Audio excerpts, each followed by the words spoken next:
Hello, আসসালামু আলাইকুম everyone. কেমন আছেন সবাই? আলহামদুলিল্লাহ আমি ভালো আছি, আর ভালো নাই, অনেক জ্বর, মাথা ব্যথা। একটু শুইছিলাম বিকেলে, এই টুস্কির যন্ত্রণায় কে শুইবে। আর বেবি মুখে করে আইন না, তার আমার খাতা তলে ঢুকছে, দেখেন অবস্থা। আমার আদর করতে বলে আর বেবিরে।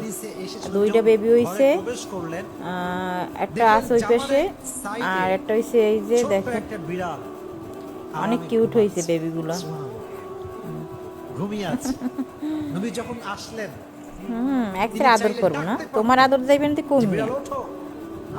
আমার আদর করতে বলতে আছে, আমি যাই না তো আদর করতে, আজকে সারাদিনও দেখতে যাই নাই, তার জন্য মুখে করিয়া লই এসছে আমার কাছেই। দেখেন একটু ওর অবস্থা, ওর এত ফাজিল।